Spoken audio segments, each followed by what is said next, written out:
This is the story of a man named Stanley. Stanley worked for a company in a big building where he was employee number 427. Employee number 427's job was simple. He sat at his desk in room 427 and he pushed buttons on a keyboard. Orders came to him through a monitor on his desk, telling him what buttons to push, how long to push them, and in what order. This is what employee 427 did every day of every month of every year. And although others might have considered it soul-rending, Stanley relished every moment that the orders came in, as though he had been made exactly for this job. And Stanley was happy. And then one day, something very peculiar happened. Something that would forever change Stanley. Something he would never quite forget. He had been at his desk for nearly an hour when he realized that not one single order had arrived on the monitor for him to follow. No one had showed up to give him instructions, call a meeting, or even say hi. Never in all his years at the company had this happened, this complete isolation. Something was very clearly wrong. Shocked, frozen solid, Stanley found himself unable to move for the longest time. But as he came to his wits and regained his senses, he got up from his desk and stepped out of his office.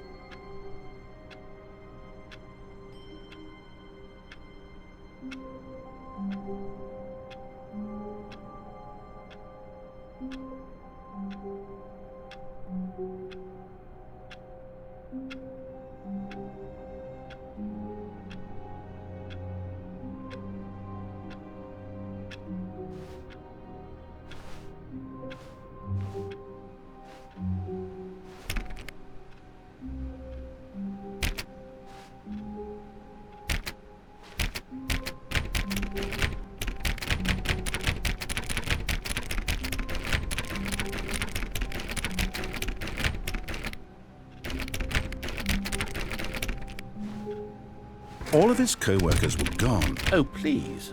Are you really just doing this for the trophy? Click a door 5 times? Is that all you think a trophy is worth? No. I can't just give these merits away for such little effort. A measly 5 clicks?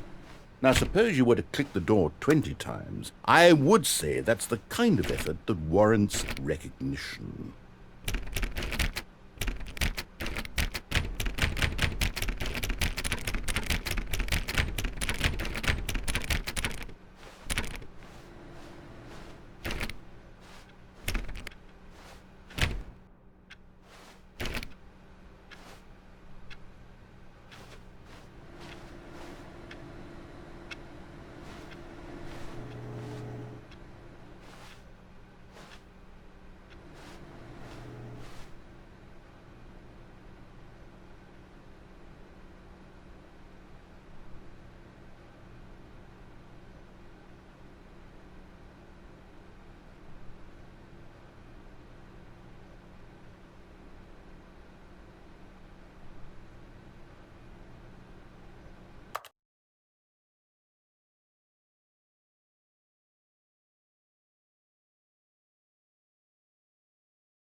Stanley clicked on literally every single door in the office because he doesn't pick up well on cues from his environment.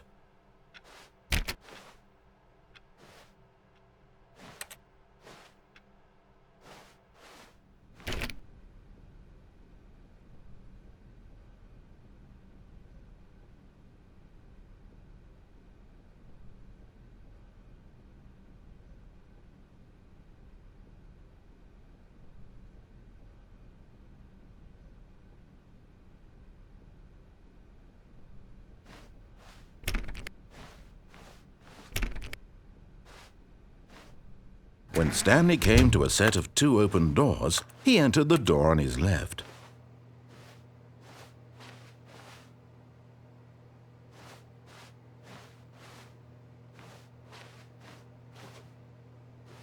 This was not the correct way to the meeting room, and Stanley knew it perfectly well. Perhaps he wanted to stop by the employee lounge first, just to admire it.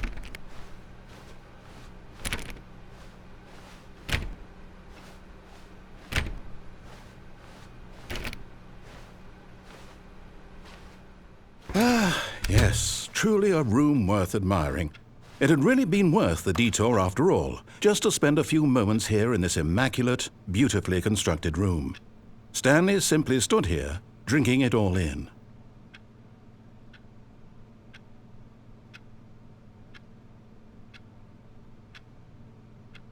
Yes, really, really worth it being here in the room. A room so utterly captivating that even though all your co-workers have mysteriously vanished, here you sit looking at these chairs and some paintings. Really worth it.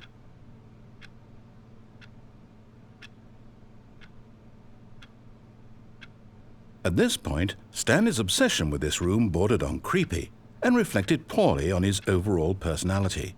It's possible that this is why everyone left.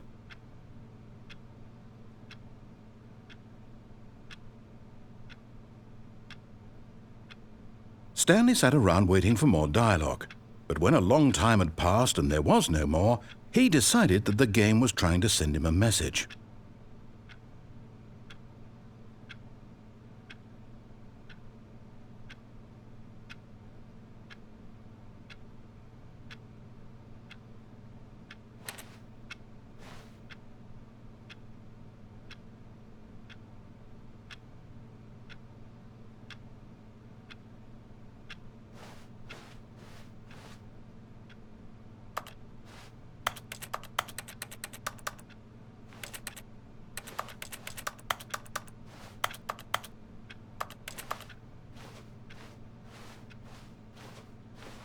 But at last, he'd had enough of the amazing room and took the first open door on his left to get back to business.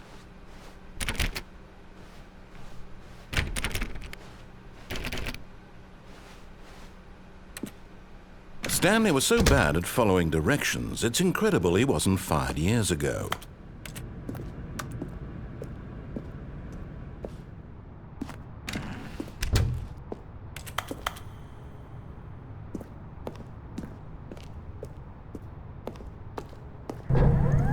Look, Stanley, I think perhaps we've gotten off on the wrong foot here.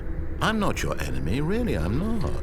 I realize that investing your trust in someone else can be difficult, but the fact is that the story has been about nothing but you all this time. There's someone you've been neglecting, Stanley. Someone you've forgotten about. Please, stop trying to make every decision by yourself. Now, I'm not asking for me, I'm asking for her. This is it, Stanley. Your chance to redeem yourself, to put your work aside, to let her back into your life. She's been waiting.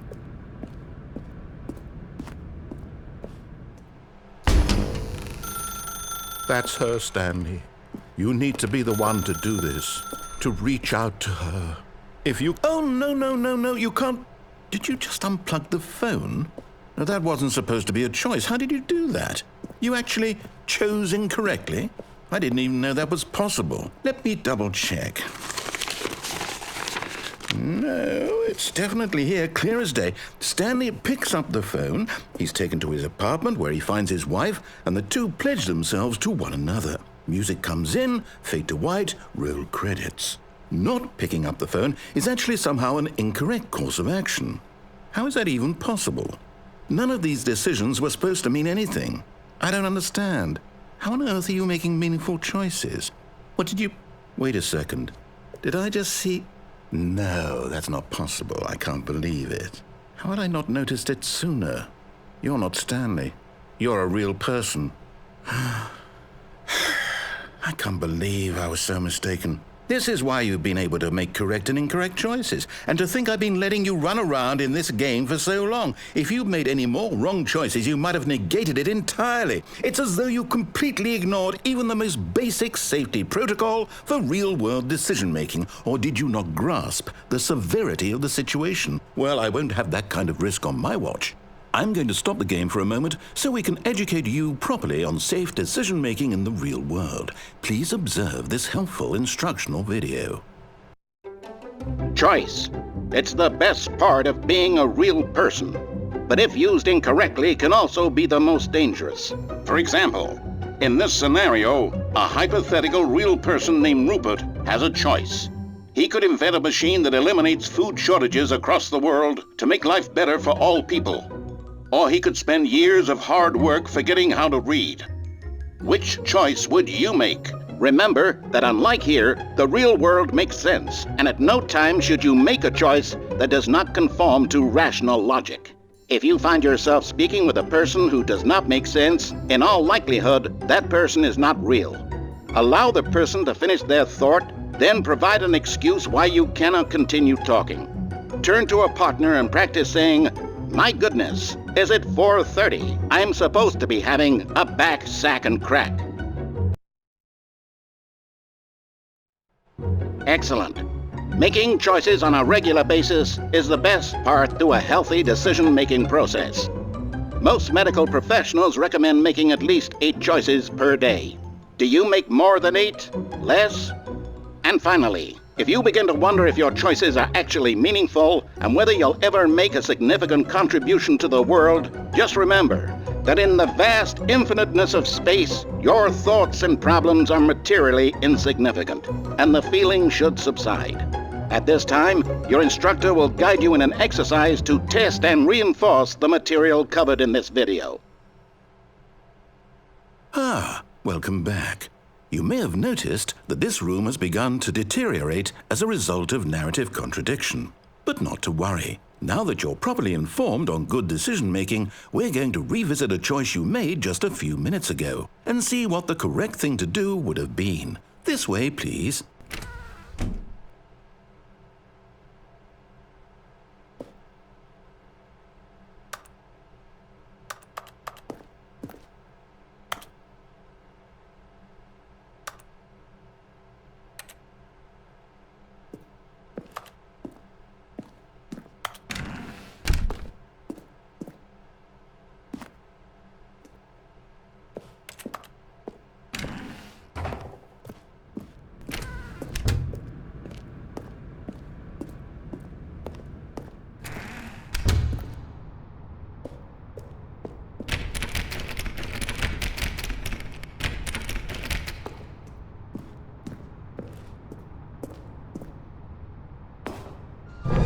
Now that we know your choices are meaningful, we can't have you jumping off the platform and dying.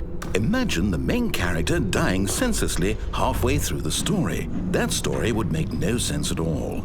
We just need to get you home as soon as possible before the narrative contradiction gets any worse. Unfortunately, it seems this place is not well equipped to deal with reality.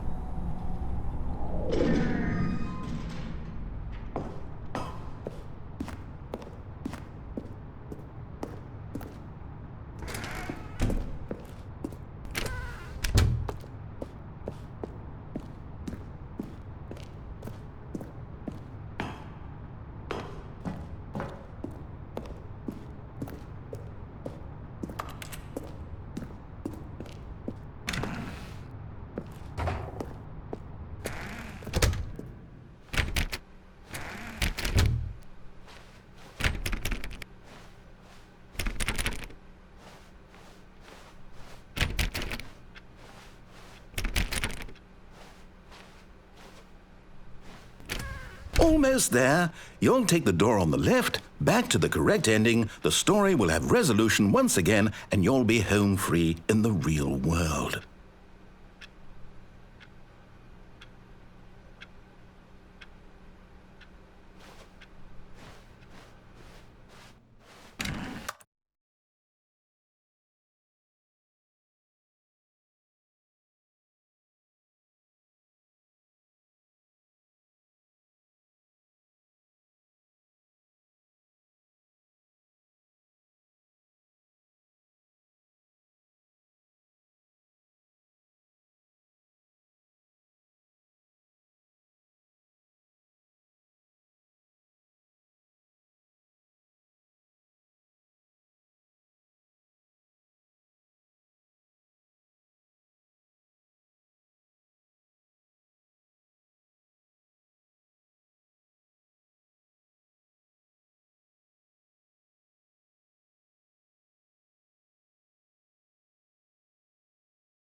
Now remember, all you need to do is behave exactly as Stanley would. That means choosing responsibly and always putting the story first. I'm quite sure you'll be up to the task. Just follow my lead and you'll be fine. All right. When Stanley came to a set of 2 open doors, he entered the door on his left.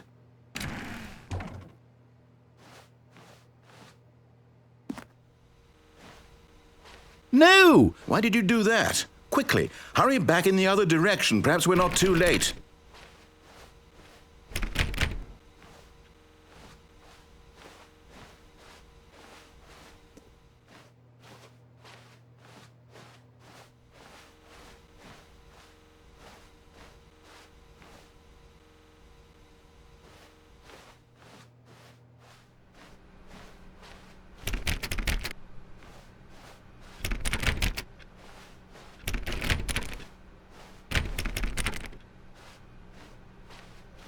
Oh, it's ruined. I can't believe, after everything we talked about, that my story, you've destroyed my work. Why? For what? What did you get out of that? What did you think was so special about seeing the game undone, left here like so much garbage? It's worthless now. And what am I supposed to do? Even if there were a way to continue, would it be worth it? To know that my story is now incorrect? How can I go back to that? I can't erase that knowledge. I'll have to live with it forever, reliving its impossibility forever. I couldn't live that way. Is it better to shut the game down entirely? To willingly destroy all of my work? I don't know. What's the answer? What do I do? What do I do? What do I... No, I have to. I have to shut the game down. I have to. I have to.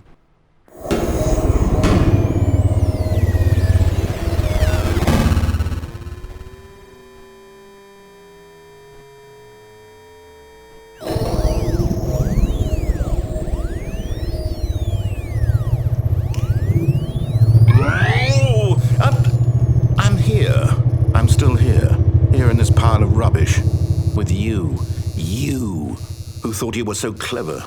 Now look where we are. My entire game is destroyed. It was the only thing in the world that was mine, and you've run it into the ground. What, did you think that would be funny? You just had to see? Didn't I impress upon you how important it was to be like Stanley? He actually knows how to do what I tell him to. He understands that if I say to do something, there's a damn good reason for it. That thought hadn't even occurred to you, had it? That there's a world outside of you? You're a child. Oh, my story. If you'd just gone through the door on the left, you would have seen it. There was a whole underground facility. You would have destroyed it and been victorious. It would have been so perfect. I worked so hard on it. I tried so hard to make... behave exactly as Stanley would. That means choosing responsibly and always putting the story first. I'm quite sure you'll be up to the task. Just follow my lead and you'll be fine. All right. When Stanley came to a set of 2 open doors, he entered the door on his left.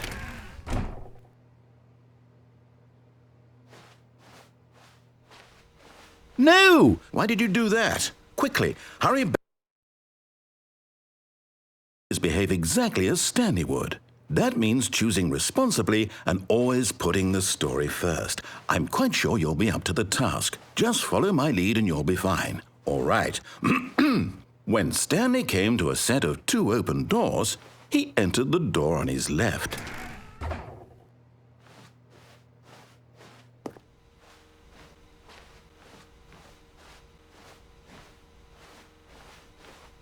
No! Why did you do that? Quickly, hurry back. Behave exactly as Stanley would. That means choosing responsibly and always putting the story first. I'm quite sure you'll be up to the task. Just follow my lead and you'll be fine. All right. When Stanley came to a set of 2 open doors, he entered the door on his left.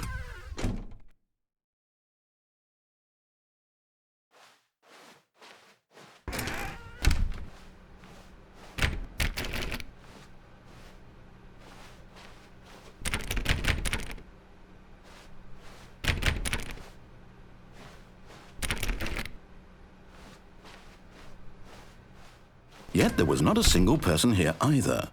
Feeling a wave of disbelief, Stanley decided to go up to his boss's office, hoping he might find an answer there.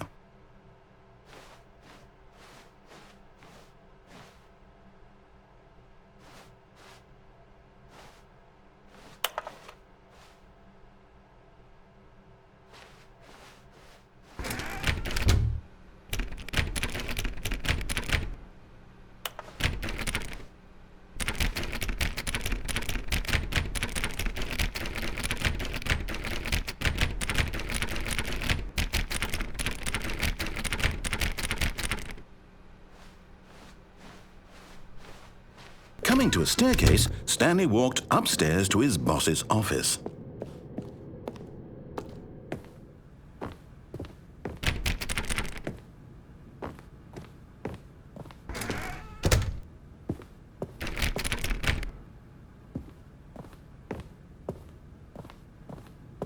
Stepping inside his manager's office, Stanley was once again stunned to discover not an indication of any human life.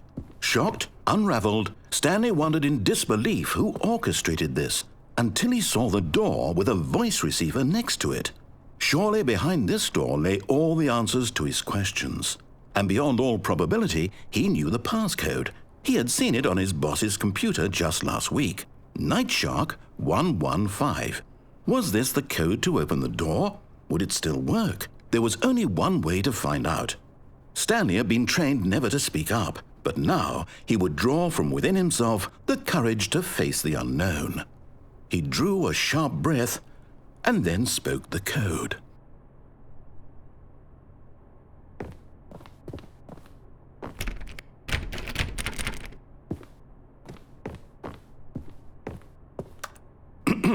Stanley spoke the code. Nightshark 115. He spoke it into the receiver, right there on the wall.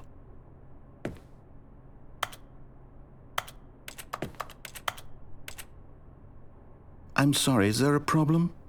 You didn't mishear me, did you? Please speak the code into the receiver. Otherwise, we can't get on with the story. This is a crucial step.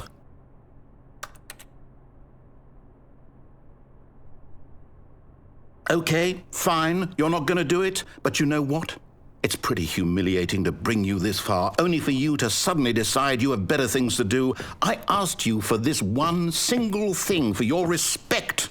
The kind of respect Stanley shows for his choices. He knows what it means to take a story seriously.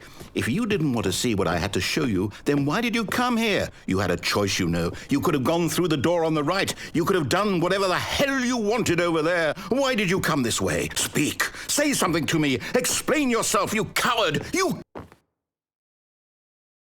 When Stanley came to a set of two open doors, he entered the door on his left. Stanley? Hello? Are you... Is everything okay? Stanley, please. I need you to make a choice. I need you to walk through the door.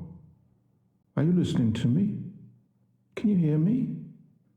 Is everything all right? Stanley, this is important.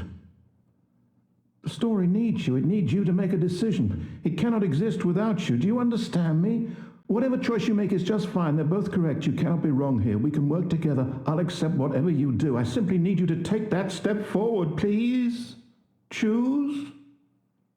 Do something. Anything. This is more important than you can ever know. I need this. The story needs it. So, you hear me?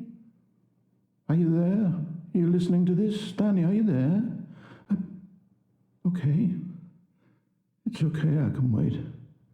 You need time to decide. Time to make sure your choice is correct. That is the best choice. That's all right. I'll wait for you to decide what's the right thing to do. Take as much time as you need.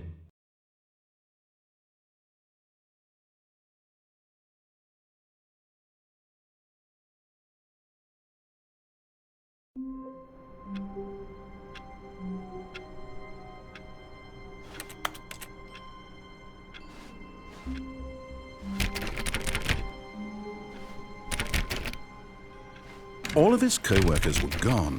What could it mean? Stanley decided to go to the meeting room. Perhaps he had simply missed a memo.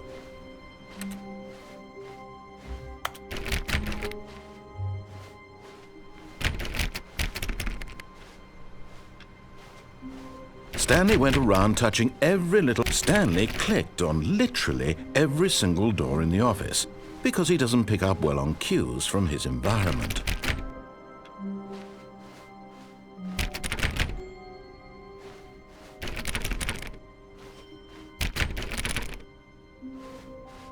When Stanley came to a set of 2 open doors, he entered the door on his left.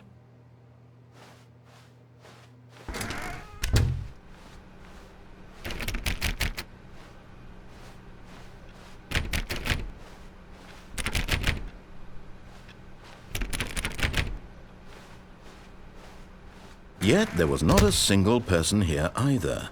Feeling a wave of disbelief, Stanley decided to go up to his boss's office, hoping he might... Stanley stepped into the broom closet, but there was nothing here, so he turned around and got back on track.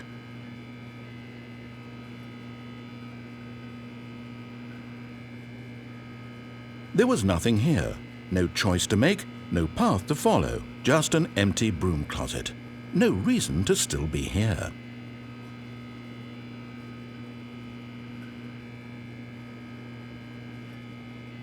It was baffling that Stanley was still just sitting in the broom closet. He wasn't even doing anything. At least if there was something to interact with, he'd be justified in some way. As it is, he's literally just standing there doing sweet FA.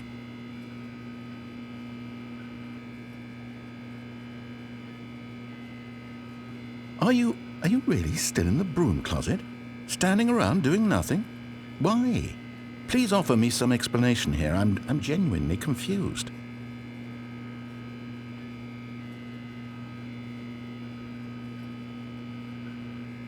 You do realize there's no choice or anything in here, right?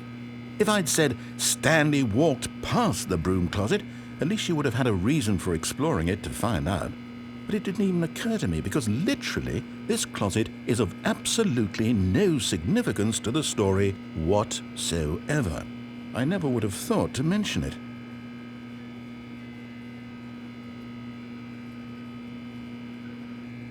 Maybe to you this is somehow its own branching path. Maybe when you go talk about this with your friends you'll say, "Oh, did you get the broom closet ending? The broom closet ending was my favorite." I hope your friends find this concerning.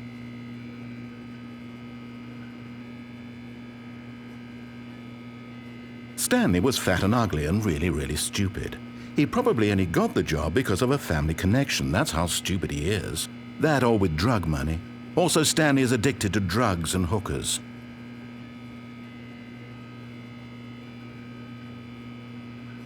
Well, I've come to a very definite conclusion about what's going on right now.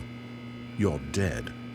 You got to this broom closet, explored it a bit, and were just about to leave because there's nothing here, when a physical malady of some sort shut down your central nervous system and you collapsed in front of your screen. Well, in a situation like this, the responsible thing is to alert someone nearby so as to ensure that your body is taken care of before it begins to decompose. Hello? Anyone who happens to be nearby? The person at this computer is dead. They have fallen prey to any number of your countless human physiological vulnerabilities. It's indicative of the long-term sustainability of your species. Please remove their corpse from the area and instruct another human to take their place, making sure they understand basic first-person video game mechanics and filling them in on the history of narrative tropes in video gaming, so that the irony and insightful commentary of this game is not lost on them. All right, when you've done that, just step out into the hallway. Ah, second player. It's good to have you on board. You too? Unbelievable. I'm at the mercy of an entire species of invalids. Perhaps there's a monkey nearby you can hand the controls to. A fish? Fungus? Look, you can hammer out the details. I'm not particularly picky. I'll just be waiting for when you're ready to pick up the story again.